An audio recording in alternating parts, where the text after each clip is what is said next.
आवे खाना मुकोरा था घादी थबी चावे माल को सट मैं तो जलीला बे परनीन खुश थीन बचड़ा उठा बीमार है रात को उठा जलील दी कोई था घावे जलील किबे मरा मैं वेटोर टुरदाई में पंज में मोर टुरदांदा होवे मदा बचड़ा उठा रोंदा पे जी मेरा बख्त जी मैं नौकर ताबेदार न्याजमंद। हाँ मैं तेरा सुख देख गिदे। अच्छा तकरीर न कर गा दी थबी चवा मैं वन्या जी इथे ही मैं चवावा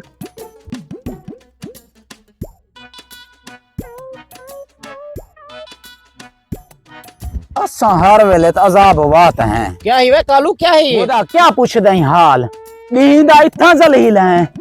सारा दिमाग ख्वारी करने जिंदगी है तो तोड़िए रात दा घर बनो निक्का चिकदा प्यारा ने निक्का नहीं सुमा देना ई जलील है असा किदे वणो ना कालू क्या है तेरे निके को क्यों चीकदा प्यारा ने यार ओदा समझ नहीं आंदी भावे बोक कने चीक दे भावे निक्की सुकी कोई तकलीफ थई खड़ी है सी समझ असा को भी नहीं। अब कालू पीछे तू कहीं चंगे डॉक्टर के दिखा निके को ओदा रात मैं डॉक्टर को दिखा लाया हमें मैं घा दी थबी रखदा तो को हाल देना जी कालू डास पीछे केर है डॉक्टर दो गया में ओदा ए जेरी भूंडण नहीं वदी ई मैं को कीता बर्बाद है मैं को आई के में इथई कोई निक्की सुकी गोली को दे इनो आराम थी वैसी ई है के कहना मेरा सुके लदा है मेरा लाल है मेरे लाल को कुछ ती पिया वल कौन है मेरा ना कालू पीछे केर है डॉक्टर के गया में अब केर है डॉक्टर को दिखा ले क्या के डॉक्टर ओदा क्या पूछ दई हाल तो आपको पता थे 1000 वो जेब बेच मरी वेच हा तेरा तुसा तनख्वाह दी है 500 रुपया दा आटा गिना दिता में 500 रुपया जेब बेचा चाहते में बाल को गए ओ जरी AFC वाली गली नहीं डॉक्टर शकील रहमान बैठे गली वेच उठाई गए हैं गोदा मैं तो खुश थी गया उन्हें के 300 रुपया फीस कढो सही बाल दा ना लिखवाए से 300 रुपया फीस दी से मैं खुश थी गया मैं के वाह डॉक्टर ते चंगा है 300 रुपया फीस गिंदा पे चलो 2-250 रुपया बचदा पे वो दवाया लिख रही सी नंबर गिद्दे से फट्टे ते मैं बैठे से 175 नंबर हा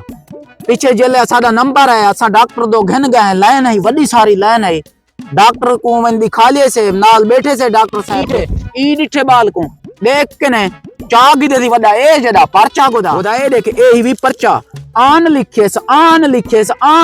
जिਵੇਂ स्कूल दे पेपर नहीं लिखी ने इवें आन लिखे सी बस ना करना पीछे मैं जबरदस्ती हाथों वर्का खस्से में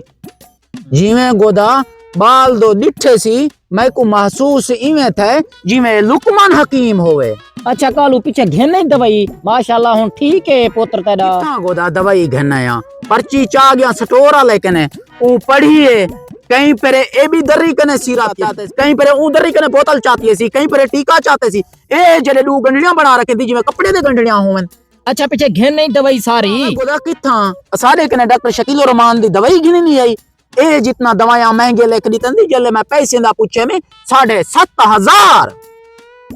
ना कालू तू कहीं बे डॉक्टर दो बाबा ने अजीज कुरैशी तो लगा व냐 तो चंगा बंदा है तू उन तो व냐 थोड़े दवाइयां देंदे किथा गोदा ए ई भूंडण दे मताम हैं सारे पीछे पहाड़ सटी में भला वाले रस्ते 100 खंदा सिरप गिदे में बुल्लू को दिते में बुल्लू ओरे को खेत दाई पाए। अब कालू तू अपनी हसीयत को देखे इथे कोई गोली टिकी घिने आचा तेको नहीं पता शहर दे विच बड़े बड़े डॉक्टर नहीं डाकू बैठे। अच्छा कालू पीछे जो देखूं निके तड़ी दी तबीयत ठीक है कहना चलो आ त गया मैं डिठी तो व냐 निका तड़ा आड़ी भूंडण निके को चा में गोदा आया खड़े गोदा डिठी व냐 गोदा दे क्या ही सी निके को मैं इडो साग बड़े दी पिया गोदे को अखदार टपिया वाली थी ने बाल को मैं कतरा कम करे दी बैठिया। अच्छा पीछे गोदे को मैं गिदी अंदा गोदा देखो हुन गोली टिकी दीते हैं निका खेत दई खड़े कालू तबीयत हुन मैं को तो सेट लगदी पैसी जा फिट है हुन गोदा